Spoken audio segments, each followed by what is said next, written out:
Bien chicos, comenzamos entonces este video de construcción de tabla de frecuencia con datos agrupados. Nosotros estuvimos viendo lo que era construcción de tabla de frecuencia pero con datos no agrupados, ¿ya? Entonces nosotros íbamos contando cuántos números, ¿cierto?, se repetían y de forma individual lo íbamos poniendo en nuestra tabla.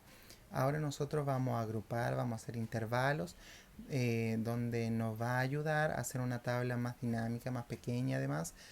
Y también cuando nuestra muestra tiene datos muy grandes, por ejemplo, 90 datos, 99 datos, ¿ya? Entonces, para hacer una tabla más pequeña, nosotros vamos a utilizar estas tablas con datos agrupados, ¿ya? Entonces comenzamos con los primeros tips para construir esta tabla.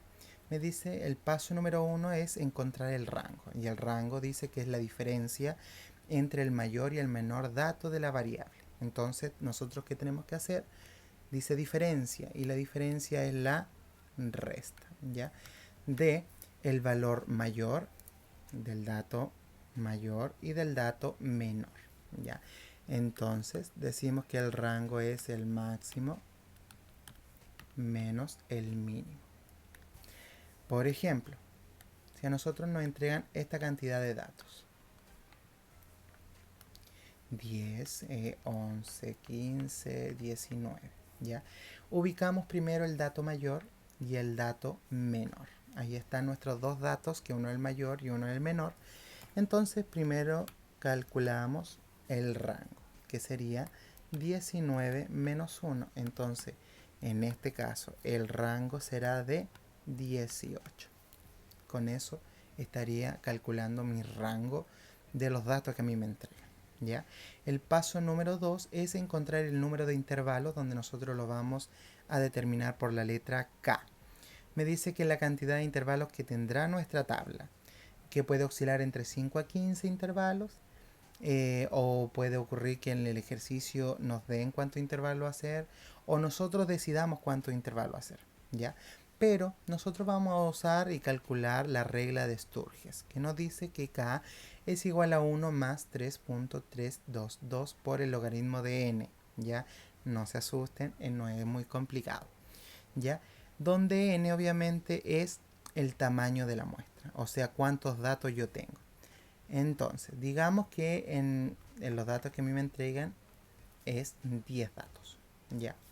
Entonces nosotros tenemos que calcular K.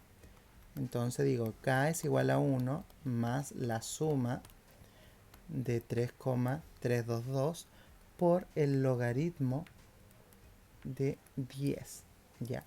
Cuando nosotros nos entregan una base, ¿cierto? Esa siempre será 10. Entonces, ¿cuál es el logaritmo de 10 en base 10? Eso será 1. Pueden usar calculadora, ¿ya? Entonces digo K igual a 1 más 3,322 por 1. Por regla de operatoria nosotros tenemos que calcular primero la multiplicación, ¿ya? Entonces esto no es más que K igual a 1 más 3,322 y la suma sería entonces 4,322. Ya, ese sería nuestro número de intervalos.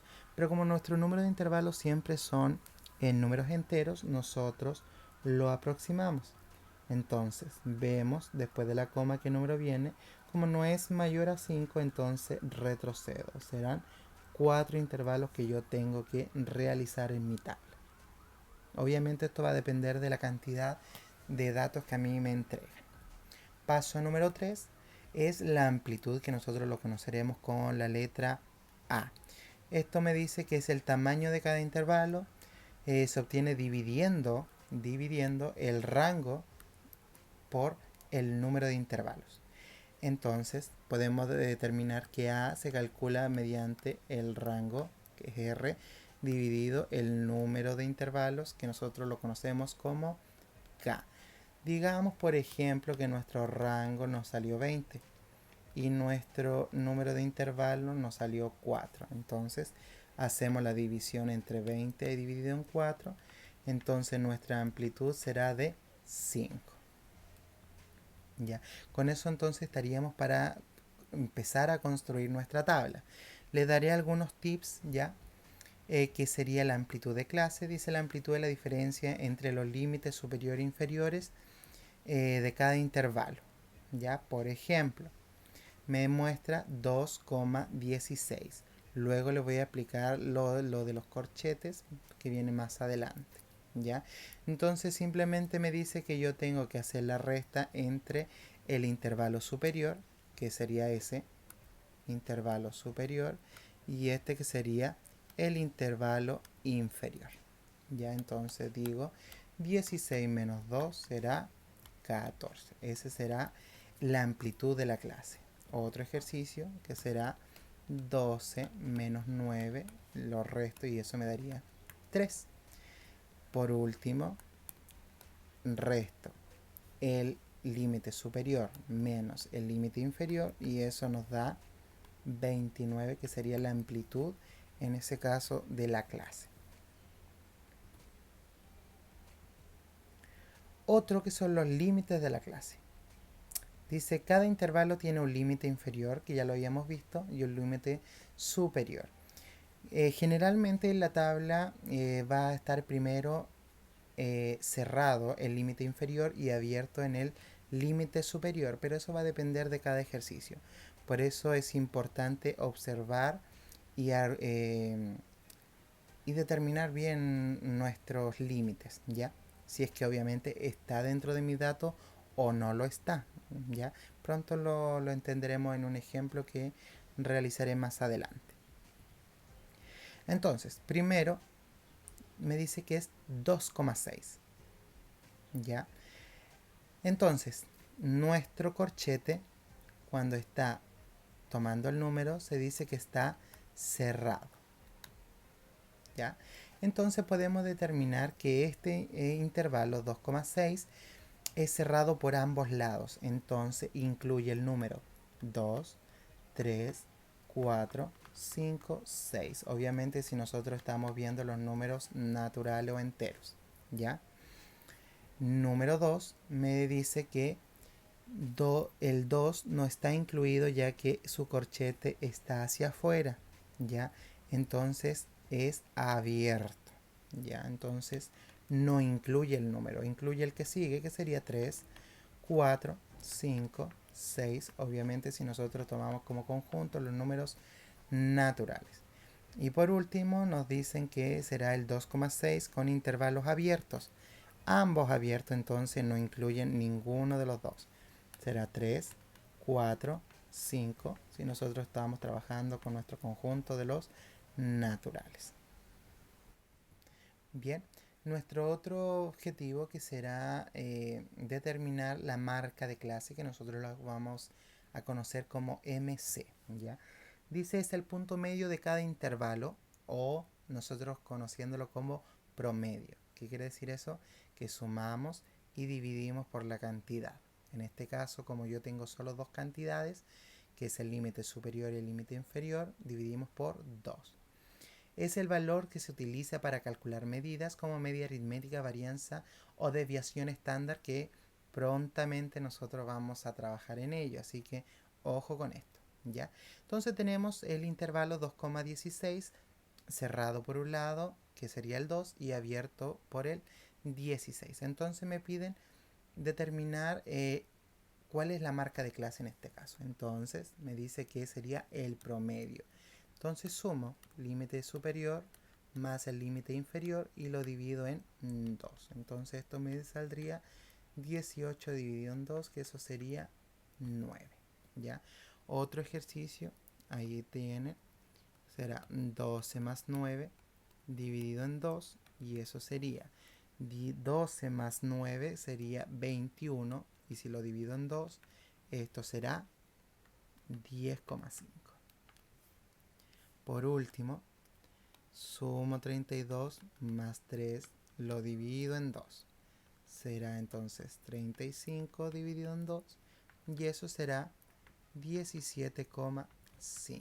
Que ahí están nuestras marcas de clase. La marca de clase entonces será el punto medio o el promedio de cada uno de mis intervalos. ¿Ya? Entonces, materia, frecuencia absoluta.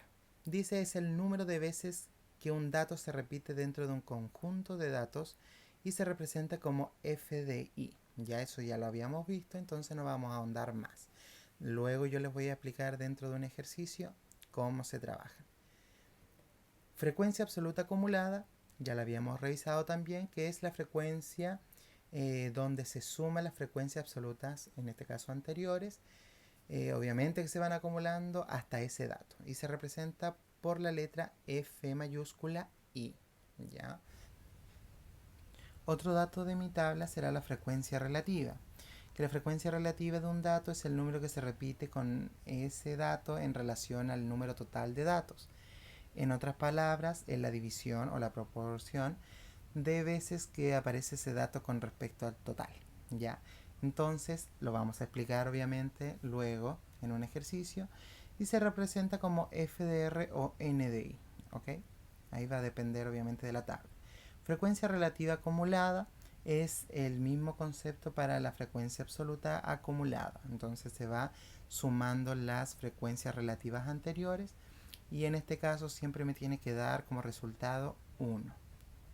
Frecuencia porcentual. Dice es el porcentaje de cada frecuencia relativa, es decir, cada dato de la frecuencia relativa o FRNI se multiplica por 100.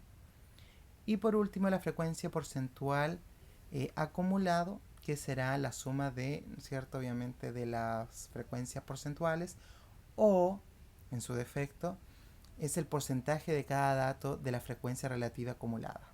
¿Qué quiere decir eso? Que yo tengo que multiplicar cada uno de esos datos por 100. Todos estos conceptos los voy a repasar obviamente en un ejercicio para que se entienda un poquito mejor. Ya entonces nos vemos en el video del ejercicio del ejemplo. Bye.